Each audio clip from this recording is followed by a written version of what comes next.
Old Jason Baker here with Rise Real Estate in all my camouflage glory. Unshaven. I have showered, which is good.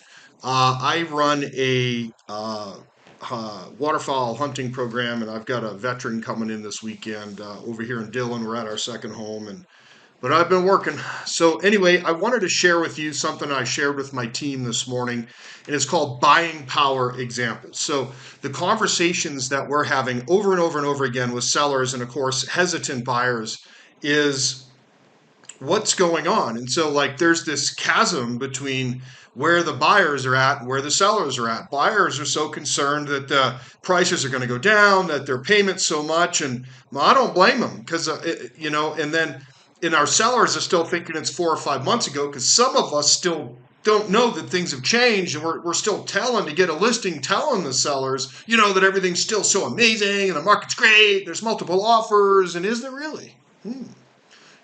Rare occasions there might be, right? $300,000 home that should be priced at $500,000 will, in every sense of the word, garner multiple offers. Now, but I did want to go over this. So what's interesting, and I pulled out my mortgage calculator. We have one through the mortgage company that I'm an investor in, so, and they're all over the internet. That's nothing special. So, but anyways, I open that particular app and I get in there and I said, what's going on? And so I'm like, all right, so 800,000. Like I have 2 or 3 listings in and around the 800,000 range right now. And the sellers are, I've been asking them and asking them and asking them for price reductions, and 2 of them have given it to me, and one of them's hesitant, and I'm trying to get some more. And so it's just one of those things like, how do I make it so that the seller understands exactly what a buyer is going through? Like, what can I do? So I came up with this. Maybe it's the crappiest idea you've ever heard of ever in your life, but maybe it's not. I don't know. I guess that remains to be seen. I mean, if you hit reply on the email and go, that was the worst freaking email I ever got in my entire life, well, then I'll know the answer. But anyway, the price was right since it's free, right? But look, 800. So rates were at 3%, right? So 800,000 at 3% payment, 33.73. So then I'm like, well, then the rates went up to 4%, right? 3-4 months ago. So that brings their buying power, the buyer's buying power, down to 706.5 to keep the same payment. So now they're only approved for 706.5. Well, then it went up to 5% to keep their payment at what they were approved at. This is just principal and interest. It's not taxes and insurance, right? At 5%, now they're only approved for when the rates went up to 5%, they were only approved for 628. And then when the rates went up to 6% to keep the payment at what they're approved at, 33.73 in this example, now they're only approved for 562.5. And now that they're at 7%, right, they're only approved for 507.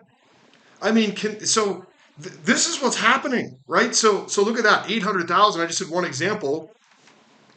If I did 800,000 at 7%, it came out to 53.22. So that's almost $2,000 more, just under $2,000 more now than they would have been paying 4 or 5 months ago. It's no wonder the days on market are in the Ravalli County approaching, 90, 95 days. In Missoula County, I don't know, what's it, 70, 75 days or something like that when I looked, right? It's no wonder those days on market are going up.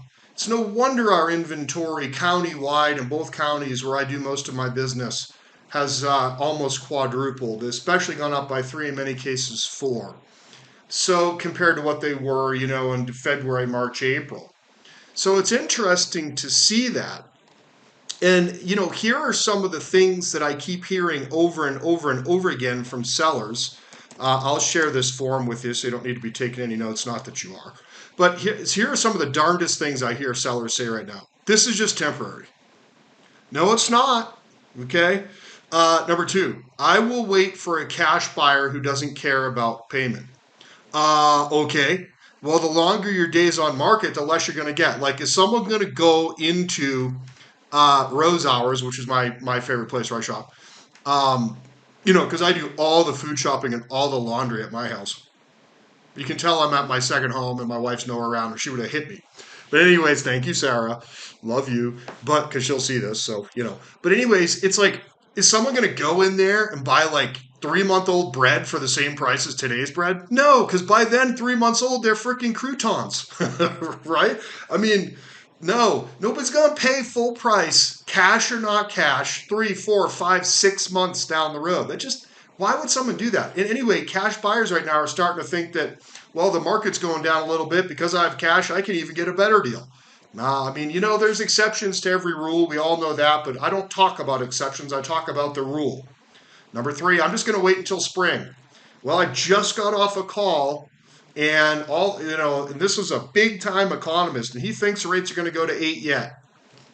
Goldman Sachs is saying, who's an investor in our parent company, is saying that they think between 6.5 and 6.8, if my memory serves correct. The webinar was only like 2 hours ago. I already forgot. Number four, another realtor said, or my neighbor said. I'm getting a lot of that lately, right?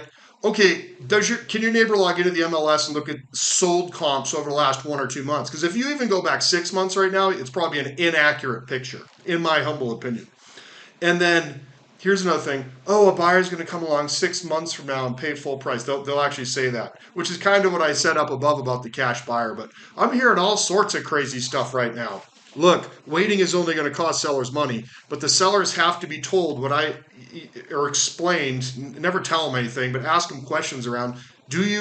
How I would pose it is, do you understand how much more the payment is on an $800,000 home such as yours now versus before?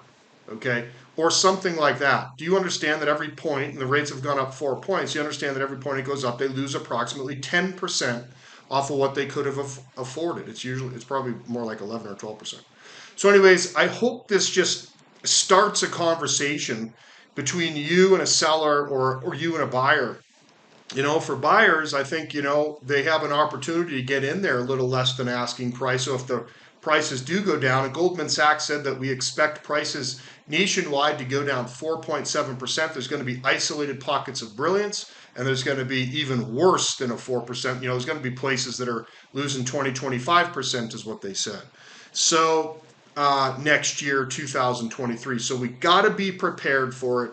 Our mindsets have to be strong. We have to get better at what we say in our scripting. Oh gosh, the S word.